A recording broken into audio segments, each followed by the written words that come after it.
একসময় যার কণ্ঠে মসজিদের মিনার থেকে আজান ধ্বনিত হতো, ক্লাস 5 ও 8-এর ট্যালেন্ট পুলে বৃত্তি পাওয়া সেই মেধাবী কিশোর নাফিস আজ মৃত্যুর মুখোমুখি। হঠাৎ দুটি কিডনি বিকল হয়ে যাওয়ায় থমকে গেছে তার ডাক্তার হওয়ার স্বপ্ন। আদরের ছেলের চিকিৎসা করতে গিয়ে ব্যাংক ও এনজিওর ঋণে আজ নিঃস্ব হয়ে পড়েছেন পেশায় নার্স বাবা ফরিদুল ইসলাম। দুইটা কিডনি তার নষ্ট হয়ে গেছে, বাচ্চা ঠিক মতো খাওয়াইতে পারি না। আমি কি পড়তে পারবো না, আমি কি বাঁচবো না, আমাকে বাঁচার ব্যবস্থা করো বাবা।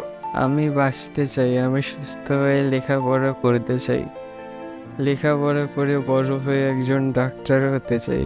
গত কয়েক বছরে সন্তানের চিকিৎসা করাতে গিয়ে ঋণ, ধার দেনা আর সঞ্চয়ের সবকিছু শেষ হয়ে গেছে নাফিসের বাবা ফরিদুল ইসলামের। এখন তিনি ঋণের কিস্তি পরিশোধ করবেন, নাকি অসুস্থ সন্তানের মুখে খাবার তুলে দিবেন, নাকি কিডনি প্রতিস্থাপনের জন্য 25 থেকে 30 লাখ টাকা জোগাড় করবেন।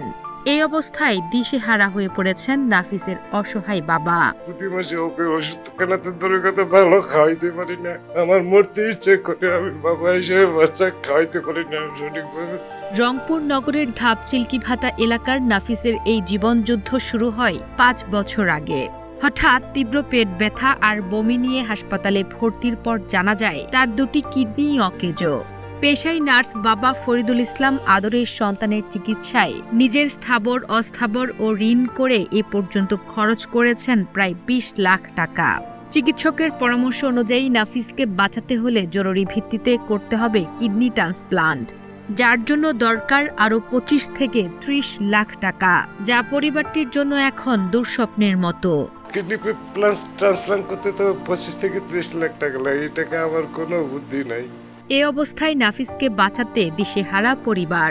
আদরের সন্তানকে বাঁচাতে সরকার সহ সমাজের বিত্তবানদের কাছে আর্থিক সহযোগিতার জন্য আবেদন জানান পরিবার। খুব খারাপ লাগে, আমার নাতি হয় বাবা।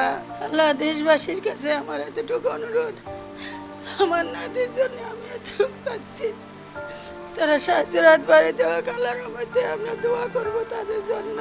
আপনাদের কাছে আমার বিশেষ অনুরোধ, আমার এই বাচ্চার জন্য আপনারা এগিয়ে আসেন। এই দেশবাসীর কাছে আমার বিশেষ অনুরোধ, কেউ যদি কোনো আমাকে সহযোগিতা করে আমার বাচ্চার জীবনটা বাঁচার জন্য একটু সহযোগিতা করে, তাদের জন্য আজীবন আমি দোয়া করব।